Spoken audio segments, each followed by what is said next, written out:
We'll discuss common mode feedback in this lecture, which is the next section on the op-amp chapter in Razavi's book. Let us motivate this. As we have seen when we discussed this first differential amplifier with a PMOS load, one of the first thing that is required to make this circuit work is that the currents in M3 and M4 must be exactly half of the current in M5, because only then will everything stay in saturation and the circuit will work as an amplifier. Now in practice, if we rely on current mirrors to determine or control the currents in M3, M4 and in M5, then achieving the exact equality is basically impossible because of process and temperature variation. So this is a fundamental issue with this circuit when we think of an actual design. Also, as we've seen before multiple times, and as you probably experienced while designing the circuit in assignment 4, the voltage at this node, as we know well, this is a high impedance node, and therefore the DC voltage at this node is not known, or it is impossible to control it exactly at its exact DC value. At the same time, to bias M6 at a proper DC operating point so that the DC drain current of M6 is equal to the DC drain current of M7, it is essential that this VO1 have a specific well-defined DC value. Now this cannot be done by itself. For both these reasons, it is necessary that some feedback loop be created so that this DC current and this DC voltage and these DC currents are well defined and controlled. Such a loop is called as a common mode feedback loop, which is basically a negative feedback circuit that creates well defined DC voltages and currents.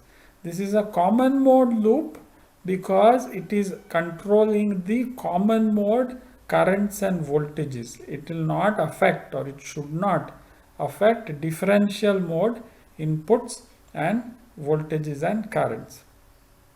All right. The principle of the common mode feedback loop is this. It is shown in this circuit. So this is a differential amplifier. What is done is that the two outputs of the differential amplifier are fed to some circuit called a sensing circuit, which calculates the average of these two signals and creates an output that is basically the common mode voltage. This is the average is the common mode voltage. The difference is the differential mode voltage. So this circuit finds the average of the two voltages, which is a common mode. That common mode voltage is fed to an amplifier whose other terminal is connected to some reference voltage Vref, and the output of this amplifier is fed to the tail current source, the gate of the tail current source. So the operation qualitatively of this circuit is that for whatever reasons, if the common mode voltage at the output nodes increases, then that is sensed here and this VOCM increases. If this increases, the output of this amplifier increases. That causes an increase in the current of M5, and this increase here, because from gate to drain is an inversion, so the output voltage decreases. So any increase in the output common mode voltage due to whatever reason is compensated by this feedback loop, which causes that output voltage to decrease.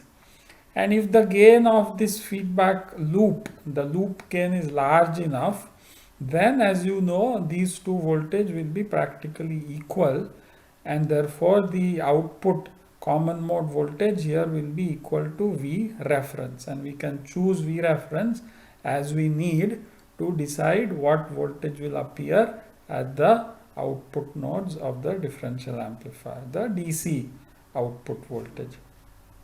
On top of it, of course, the differential will occur, and the differential will not cause or will not be sensed by this feedback loop, because a differential voltage will cause a zero output at the output of the sensing circuit, and so that will have no effect on the output voltage.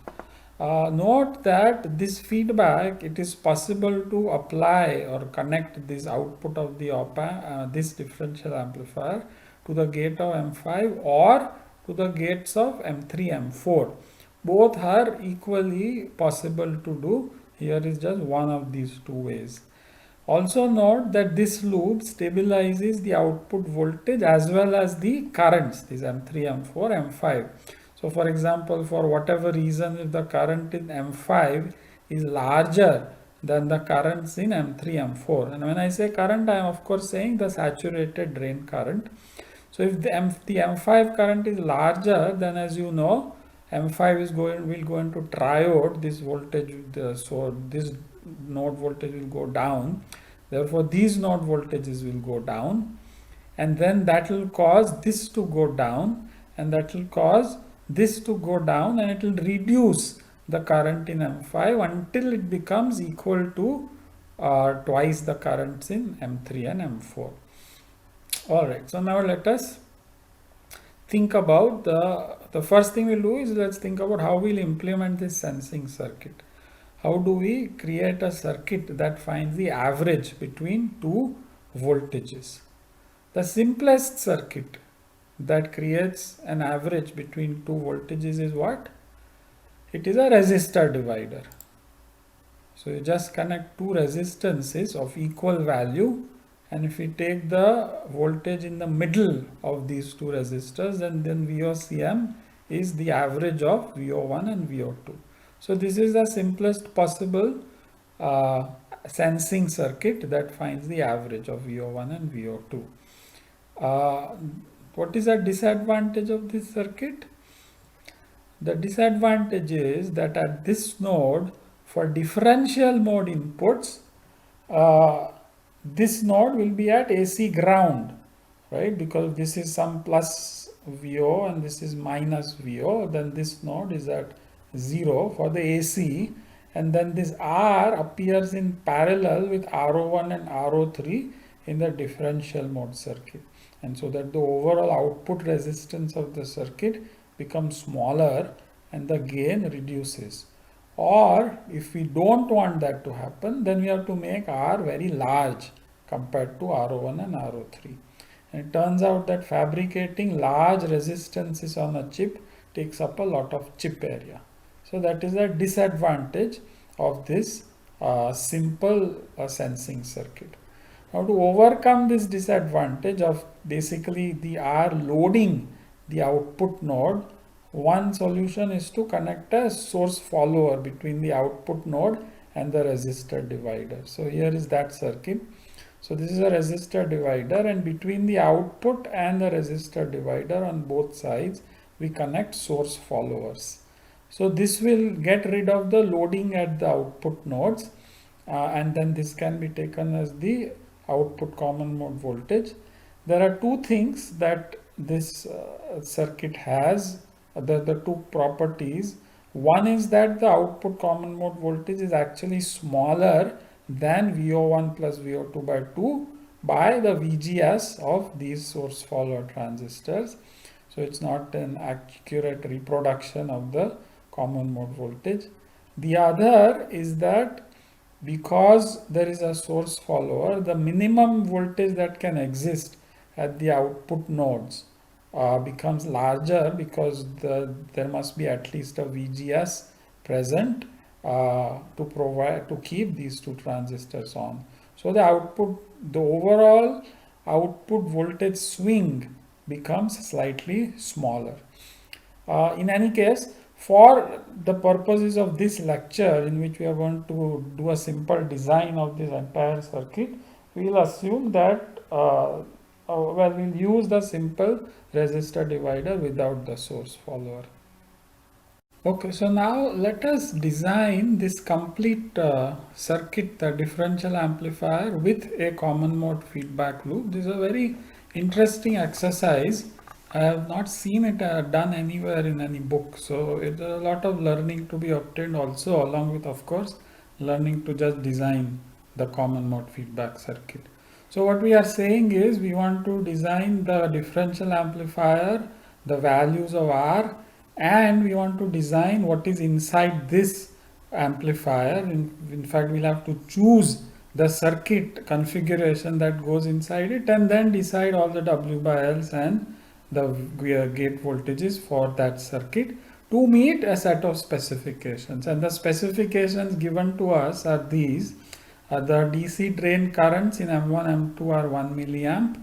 The output common mode voltage, the VO1 and VO2, the DC values, we want to be 1.5 volts plus minus 1%. So we want it to vary only by 1% for common mode signals. For differential mode, of course, this will be larger. The DC power consumption is 6.6 milliwatts. The differential mode gain of the main differential amplifier is 50. And we are given our usual values of threshold voltages, mu Cox's. Lambdas are 0.05 by L in micrometers. And the minimum length for our purposes is 0.18 micrometers. So first off, because we want VOCM to be 1.5 volts, we'll choose Vref, of course, also to be 1.5 volts. Now we'll begin the design with the main differential amplifier. Because we've done this before, we'll go through it first and finish it, and then do this feedback amplifier. And we'll start with the gain spec for the main amplifier. So we write the expression for the gain spec. The differential mode gain is half GM1, RO1, RO3, and R comes in parallel with RO1, RO3, as we saw a few slides ago, and we want that to be equal to 50. Now let us assume that R is much greater than the ROs. We'll design it to be such. Then we can ignore the R in this expression. So we get our usual gain expression. And so that is half, and GM1 into all this is 2 by VOV into lambda 1 plus lambda P. We want that to be equal to 50. Now let us make all VOVs to be 0.2 volts. We could make it 0.1, but just to be conservative, and there is really nothing preventing us, so we make it 0.2 volts. Let us also make lambda n equal to lambda P, just for simplicity of design. So this is 0.2 here, so 2 by 0.2 is 10, this is 100, so 2 lambda is 0.1, so lambda n equal to lambda P equal to 0.05, and lambdas are equal to 0.05 by L in micrometers. Therefore, from this equation we get L equal to 1 micrometer for all transistors. So we make it a 1 micrometer for all transistors. Also, because of our choice of 0.2 volts overdrive, we'll get VG3 equal to 2.4 volts and VG5 equal to 0.6 volts. Let us just see that. So this one has an overdrive of 0.4 VT of, overdrive of 0.2 VT of 0.4, so VGS is 0.6. This VGS is 0.6, so VG3 will be 3 minus 0.6 equal to 2.4 volts. All right, so that is decided, L is decided. Let us make the DC input voltages to be 1.3 volts. We can make it over a wide range. We'll see why I have chosen 1.3 volts. Anyway, it actually doesn't affect the design of the main differential amplifier. Now we've decided VOV and L. The DC current is given, so it can determine the widths. That's the only thing left in the drain current equation. So for M1, M2, we'll get all this. So 2 into 1 milliamp, length is 1 micro, mu and Cox, VOV is 0.2. So we'll get 125 micrometers. Similarly, for the PMOSs, W3 and W4, the mu Cox is half, so the width will be double. For M5, the tail NMOS transistor, the width will be double because the current is double. Alright, what about R? We want R to be much greater than R01, R03. So we need to find R01, R03. So we say R01 is 1 by lambda ID1. Lambda we've chosen to be 0.05, ID is 1 milli, so that gives us 20 kilo ohms. So let us make R equal to 1 mega ohm so that it is much greater than R01 and R03. Alright, so this completes the design of our main differential amplifier. Now let us focus on the design of the amplifier in the feedback loop. The first thing we must do is to choose a configuration for this amplifier. What configuration shall we use? There are lots of configurations available to us. Now, as we shall see by the end of this design, the gain required from this feedback amplifier is quite small. It is actually less than 1. I already know this, so I'm proceeding with the design with this assumption already in place. If this was not known, you'll probably go through the gain derivation first and then choose the configuration. But let us follow this, it's okay. So with a gain requirement of less than 1, we need a very simple differential amplifier. So what configuration shall we use? There are 4 possible configurations we can use for a low gain differential amplifier. These are 2. These are with resistive loads. One has NMOS inputs, another has PMOS inputs and resistive loads, or we can use loads that are diode connected. So PMOS diode connected loads, NMOS diode connected loads. All these 4 configurations can easily give us a gain of the order of 1. So which of these to choose now? There is nothing actually in the specification that helps us in deciding which of these 4 configurations to choose. But there is something else that will help us decide. Let us look at the complete CMFB circuit again, this circuit. So in the circuit, this is the differential amplifier we're trying to design, and we note importantly that the output of the differential amplifier is connected to the gate of M5. Now we have already decided that we want a DC voltage of 0.6 volts at the gate of M5 to bias M5, which means that the DC output voltage of this differential amplifier must be 0.6 volts. We want this to be 0.6 volts. So this must supply 0.6 volts. So which of these 4 configurations will easily provide 0.6 volts as a DC output? The configurations that will provide these are the ones which have the load at the bottom, both of either resistive load or a diode connected load. Here it is easy to get 0.6 volts here or here. For the other 2, the loads are at the top, and let's look at them actually. Where are they? So let's look at this one.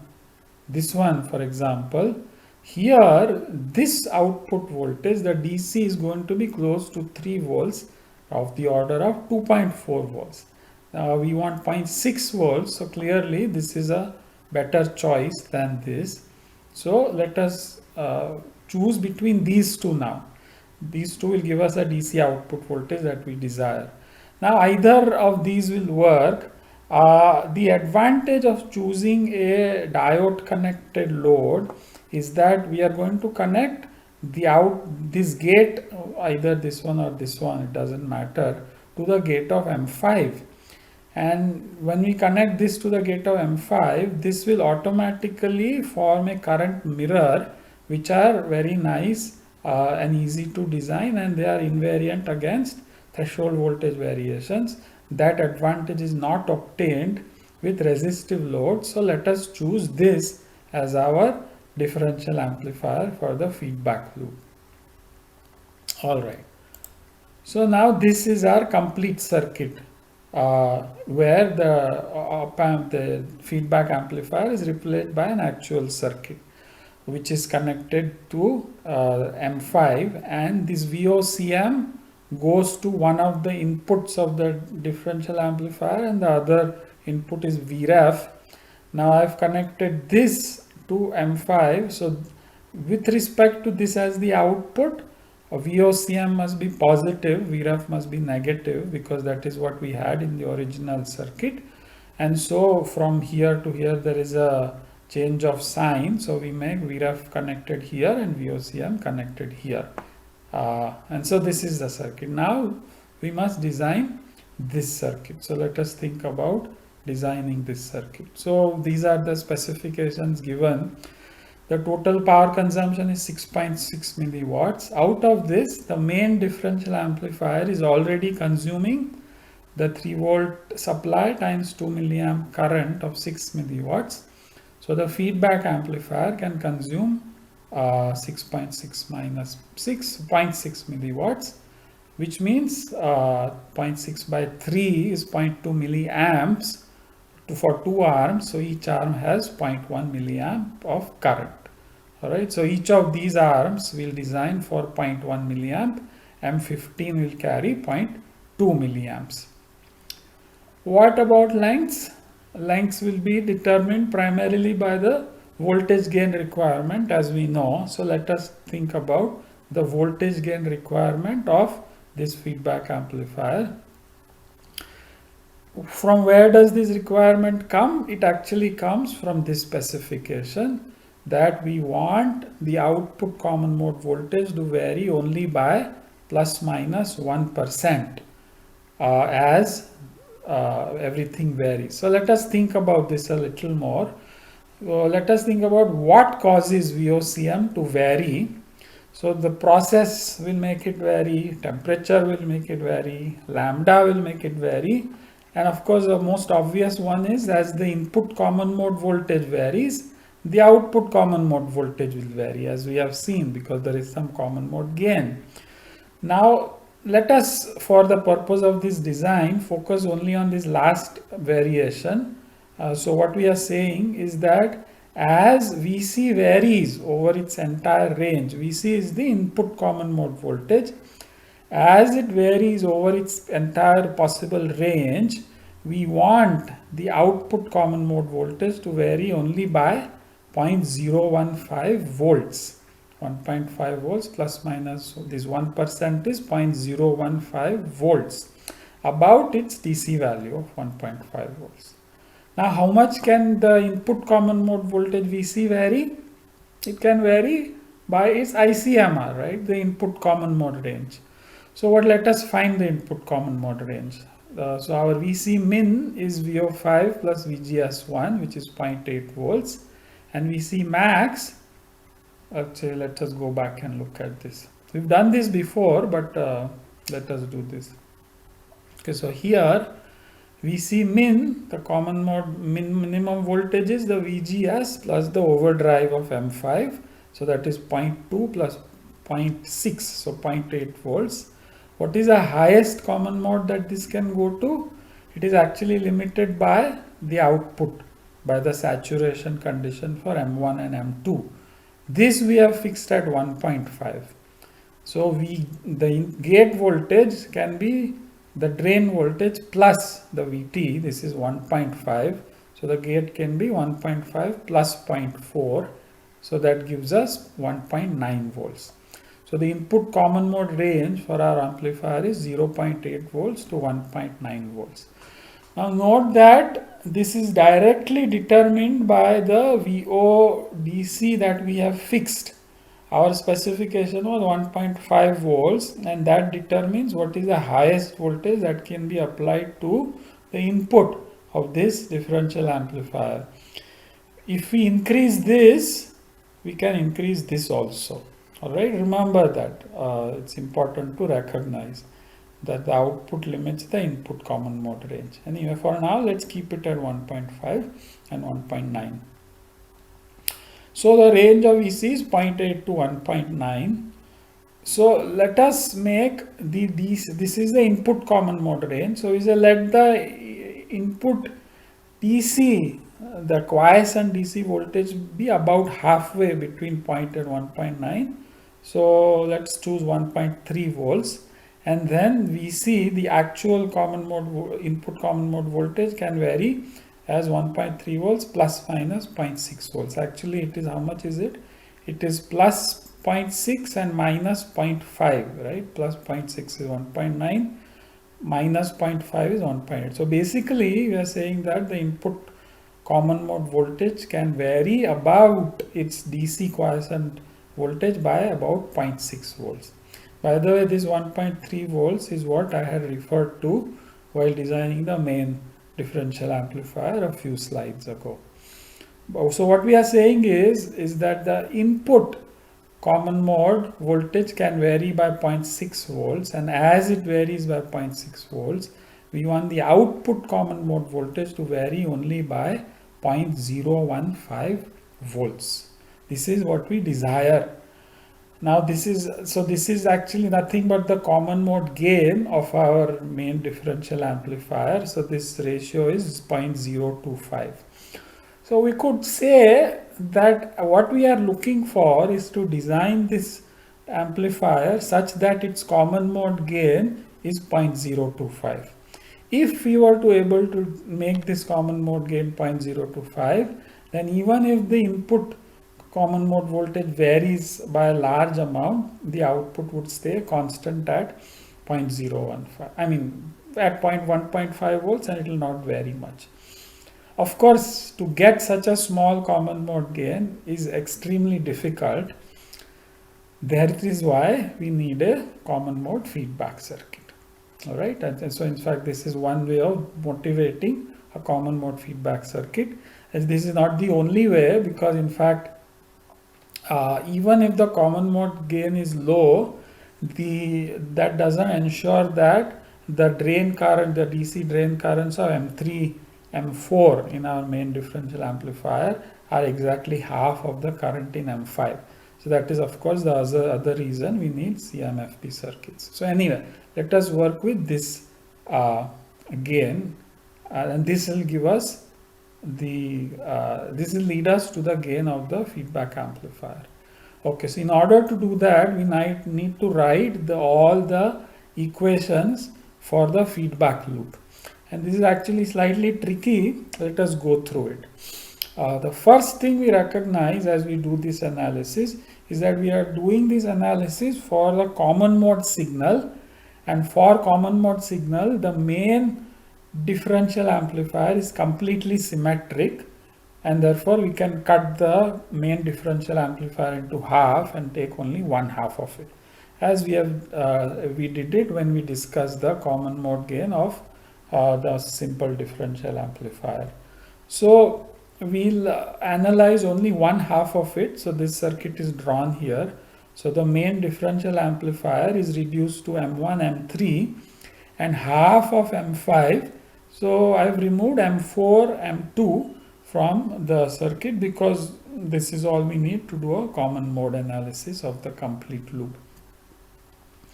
Now this is what we want to analyze, and what we the first thing actually that is tricky about analyzing any feedback loop is to identify an input voltage in the feed somewhere and an output voltage somewhere else.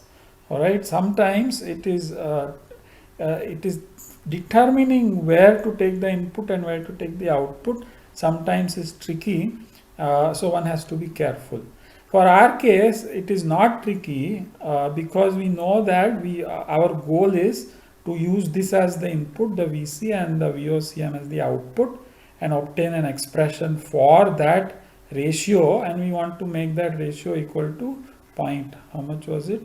0.025 once we've derived an expression for it. All right. So we choose this as the input, VC as the input, and VOCM as the output.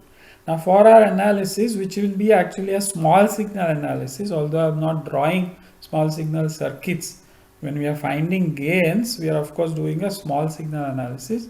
We'll use small letters and small subscripts to represent all the AC signals so that there is no confusion with DC signals or DC voltages.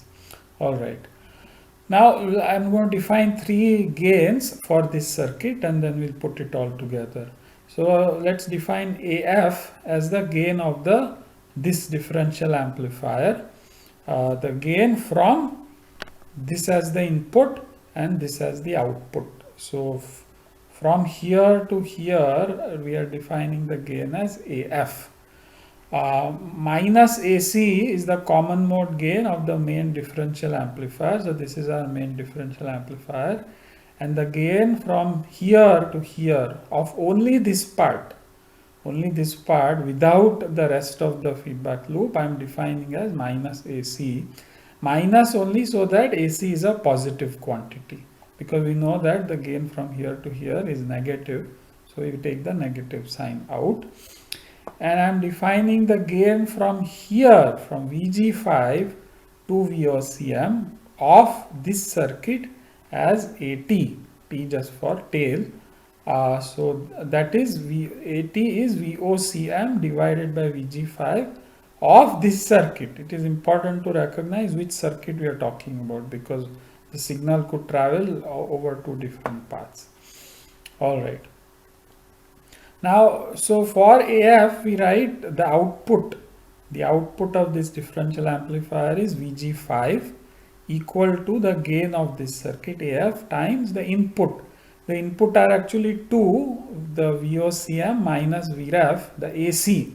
VOCM minus the AC VREF. We assume that there is no AC at VREF, so the AC VREF is 0. So we write VG5 as AF into VOCM, all small, because we are writing this only for the AC part of the circuit. For VOCM of this circuit, if you are to find VOCM of this circuit, there are two inputs. VC is the input, VG5 is another input. So we write the total VOCM as a sum of two inputs. Due to VG5, from here to here, the gain is 80 times VG5, and then AC times VC. So we get VOCM equal to minus 80 VG5 minus AC VC. Now we substitute this VOCM here. So we'll get an expression for VG5 in terms of VC. So we get VG5 in terms of VG5 VC. We take VG5 on the other side. We get an expression for VG5. Then we substitute this VG5 in this expression for VOCM. So this VG5 is substitute, this VG5 is substitute this expression. So we get VOCM in terms of only VC. We simplify this and we get VOCM by VC equal to minus AC by 1 plus AFAT. Clearly, so the open loop gain VOCM by VC is minus AC, the common mode, if the loop is broken. The closed loop is the open loop gain divided by the loop gain, which is 1 plus AFAT. Alright, and of course our goal is to now make this 1 plus AFAT large so that VOCM by VC is small. Alright, so we want this gain to be 0.025 in magnitude. Now let us write expressions for each of these AC, and actually we know we'll be able to find AC and AT because we have already designed. So let's go back. AC and AT are gains of this circuit. We have already designed this circuit, so we'll be able to find AC and AT. So let us find them. So AC is the common mode gain of the main differential amplifier. Now we've derived this expression a long time ago, so I'm not repeating it. The common mode gain of a simple differential amplifier is approximately RO3 by 2 RO5. So let's go back. Common mode gain of this circuit is RO3 by 2 RO5. Another way of saying that is the gain of this circuit from here to here. So this circuit is nothing but a common source amplifier with source degeneration. And for such a circuit, the gain is approximately this resistance divided by this resistance. And so we get RO3 by 2 RO5. We substitute expressions. RO3 is 1 over lambda ID3. 2 RO5 is lambda ID5 by 2.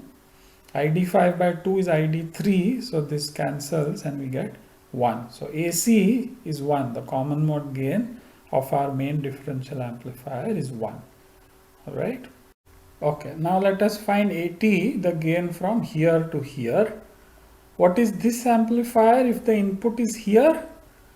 We've seen it before, perhaps you will remember. So this M1 and this M5 is a telescopic cascode if the input is here.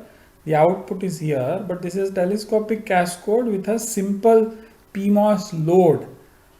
So we can write the gain from here to here as GM5 times the R out, and the R out is RO3 parallel GM1 RO1 into RO5. Alright, so this is GM5 GM1 RO1 RO5 parallel RO3. This is of course much larger than RO3, so we say this is approximately GM5 RO3. Alright, now let us also find an expression for AF, which is the gain of this feedback amplifier. Now this has diode connected loads, so the gain can be written as GM11 times the resistance at this node, which is RO11 parallel RO13 parallel 1 by GM13.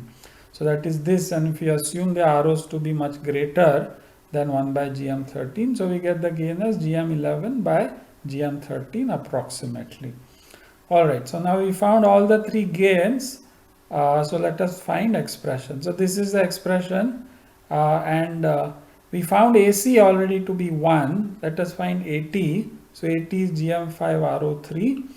So GM5 is 2 ID5 by VO5, and by the way, actually this is not GM5 exactly, it is GM5 with half the ID because that is half the transistor.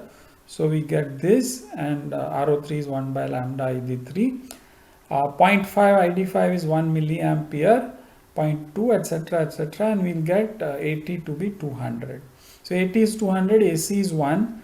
We want VOCM by VC to be 0.025, so we substitute everything and we get AF to be 0.2. Alright, we solve this, we'll get AF to be 0.2. And we've just found out that AF is GM11 by GM13. So we substitute for the GMs, and inside the square roots the IDs will cancel, the 2's have cancelled, and the mu PCox by mu CX ratio is 2. So we get this. Alright, so 0.2 equal to this is what we need to design for. Now note that we want this needs to be small, and therefore the loop gain, the denominator, has to be large. Even then AF has turned out to be quite small. This is because this AT is quite large, it is 200, and therefore AF does not need to be very large to meet even this very stringent specification of a very low common mode gain. As this is usually the case in common mode feedback circuits, that the gain of the main amplifier appears in the loop gain, and therefore the gain of the feedback amplifier does not need to be large. It is basically just serving as a circuit that finds a difference between two signals. Alright, so we get this expression. Let us continue further. So from this, if we take a square this, we'll get 0.04 times this 2 will be 0.08. So we'll get W by L, so 11 by and 13 as 0.08. Now also note that lambda is not appearing in this gain equation. Why? Because why is lambda not appearing in a gain equation? Because we ignored the ROs, right? So these ROs got ignored compared to 1 by GM, and so there is no lambda, and therefore the lengths don't need to be large, because usually the lambda obtained from the gain determines the length, but here there is no lambda, so we don't need to worry about making the lengths large. But at the same time there is something else actually that determines the length of M13. What is it? We want M13 and M5 to form a good current mirror. So let's go back. M13 and M5 are forming a current mirror. and well, we want it to form a current mirror so that variations in threshold voltages will not change the DC current in M5. Therefore, we want to keep the length of M13 the same as the length of M5, and we've already chosen the length of M5 to be 1 micrometer. So let us choose the lengths of 13 and 14 also to be 1 micrometer. Alright, so the lengths of these get chosen because of the current mirror requirement rather than the gain requirement of this differential amplifier. Alright, so we'll make L1314 1 micrometer. What about the lengths of M11, 12? These lengths, we really don't need to make them large. So we'll make them small. We could make them large, but there is no advantage gained by making them large. Smaller will occupy small area and all that. So let's make them small, the smallest possible. So we'll make them 0.18 micrometers. Alright, so for that differential amplifier, we've chosen the lengths. The currents are known. Let us see what else is required. Yeah, the currents have to be equal, right? So in fact, what has happened here is we found a ratio of W by L's for 11 and 13. Keep going back. So the ratio of the W by L's of these two for the gain, this is the requirement. But there is another requirement on these ratios arising out of the fact that the currents through the two transistors have to be equal. So let us rewrite the current expression. So ID13 is mu n Cox by L, W by L, VOV equal to ID11 equal to mu P Cox, etc., etc.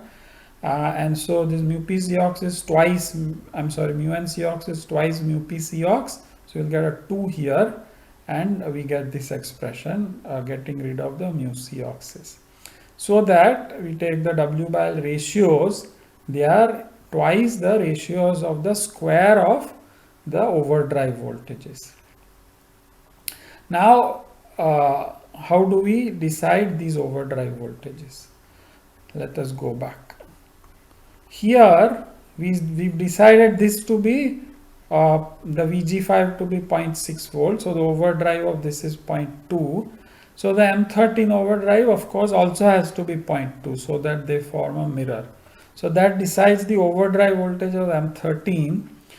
The overdrive voltage of M11 is in our hands. We can choose it to be whatever we want.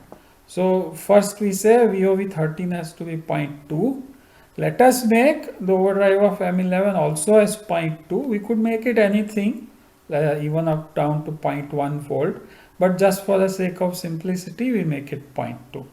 Alright, so both of these are 0.2, so they cancel. And so this ratio is 2 for current continuity. You are maintaining the currents equal in M11 and M13. So this comes from the current requirement. For the gain requirement, we said 0.08, but actually we need it to be greater than or equal to 0.08 because we want the gain to be greater than or equal to 0.2. So if we make this ratio equal to 2, then automatically this requirement is also satisfied. So let us make this ratio 2. Alright, so that is one more step in our design. Now we know everything about M1314 except the widths. So we find the widths from the current equation. So 2 into ID13 is 0.1 milliampere. Length we chose 1 micro. Mu on Cox is known, VOV 0.2. So we get the W of 1314 as 12.5 micrometers. Note that this width is smaller than the width of M1, M2 or M5. Why? Because the current here is smaller. It is 10 times smaller. So the widths are also 10 times smaller. And then W by L13 we get 12.5 by 1 equal to 12.5. Now we need W by L 11 to be twice W by L of 13. So the W by L of 11 is 25. And we've chosen L to be 0.18 micron. So we get W as, so from here this is W equal to 25 by 2, which is 12.5, into 0.18 micron, which is turns out to be 4.5 micrometers. All right. Okay. All right. So that completes our design. I'm sorry. What is left? Actually, the length of, what is that one? Length of M15 got left out. One can choose this to be 0.18 or 1 micrometer. It doesn't matter. It got left out, but it's okay. You can find it. All right. Okay. Let us, for the sake of completeness, let me do this. So we'll make the length of 15 also equal to 0.18 microns, and then the width of 15 will be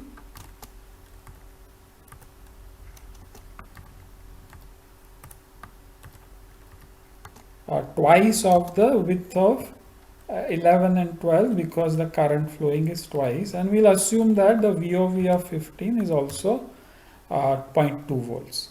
Okay, so this completes the design of our complete common mode feedback circuit.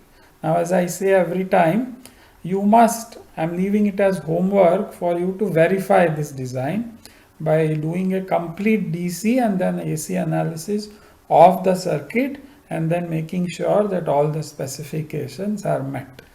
For the AC analysis, it will be good to include RO13 and RO11 in the analysis. So let me go back. So here we ignored RO11 and RO13 in our design, but we made the lengths of M11 and M12 only 0.18 microns. Now that may lead to a small RO, and that may affect the gain. Hopefully it will not affect it significantly, and it will not affect anything. But when you check the design and verify, you must include RO11 and RO13 in the analysis. The reason it will not affect, hopefully I said, is because we have actually designed for the gain to be 2, or this ratio to be 2, while the gain requirement is only that this ratio be greater than 0.08. So because of this gain being much larger than given by 0.08, I think the design would work quite fine. But I'd like you to analyze the circuit completely and check that everything, all the specs are met. All right, that completes this lecture. Next lecture, we'll talk about slew rate, which is the last section in chapter 9.